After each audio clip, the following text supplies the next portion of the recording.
دوای ئەوەی ئەنجومەنی ئاسایشی هەرێمی کوردستان لە ڕاگەیەندراوێکیدا و سەرۆکی ئەنجومەنی وەزیران لە تویتێکیدا تۆمەتیان خستە پاڵ پەنابەرانی هەرێمی کوردستان لە سنووری بیلاڕووسیا و پۆڵەندا کاردانەوەی لێکەوتەوە. ئەندامێکی پەرلەمانی کوردستان دەڵێت ڕاگەیەندراوی ئەنجومەنی ئاسایش و نوێنەری هەرێم لە یەکێتی ئەوروپا و سەرۆکی حکوومەتی هەرێم زیاتر هاوڵاتیان بێئومێد دەکات. ئەو لێدوانەی سەرۆکی حکوومەت و هەروەها ئەنجومەنی ئاسایش و نوێنەرایەتی حکوومەت لە یەکێتی ئەوروپا ئەمانە بەڕاستی زۆرە لێدوانێکن کە خەڵکی هەرێمی کوردستان زیاتر بێئومێد دەکەن، چونکە چ ئازادیەک لە هەرێمی کوردستان هەیە کە لەسەر یەک کۆمنت چالاکوانێک لە زیندان بە ساڵێک و 2 مانگ بە 3 ساڵ و 6 مانگ بە 5 ساڵ بە 6 ساڵ زیندانی بکرێت لەکوێی ئازادی هەیە لە هەرێمی کوردستان.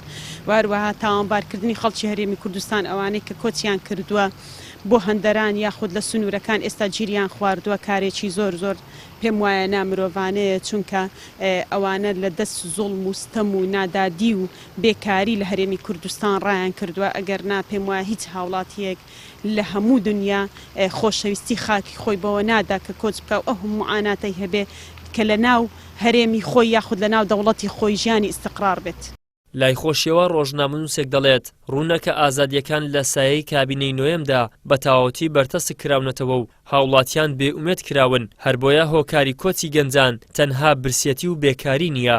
لە ڕاستیە هەرێمی کوردستانەوە ئارامە نییە کە باسەکرێت و تەنانەتەوە بەڵێنانەی کە لە پێش هەڵبژاردنەوە دراوە بە خەڵکی کوردستان بە تایبەتەن هێزە دەسەڵاتدارەکانی هەرێم کە پەیمانی هەلیکار و کوردستانێکی بەهێز و ئارامیاندا بوو هیچ کام لەو بەڵێنان نەهاتوونەتە دی تاوەکو بوترێت خەڵک بۆ کۆچەکات، یان ئەو پرسیارە بکرێت کە خەڵک بۆ کۆچەکات. بێگومان هەمومان لە ماوەی ڕابردووە بینیمان ڕۆژنامەنووس گیراوە، چالاکوان گیراوە.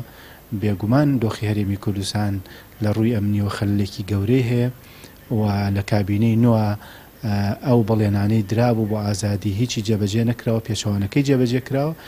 من پێم وایە دۆخی ئەمنیش هۆکارێکی ترە بۆ کۆچی خەڵک بە تایبەتەن بۆ کۆچی گەنجان.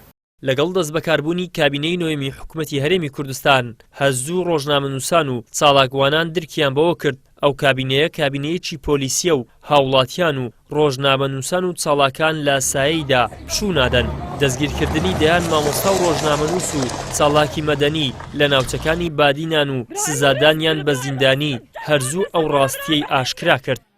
ئیدریس محەممەد، کەناڵی ئاسمانی پێام، هەولێر.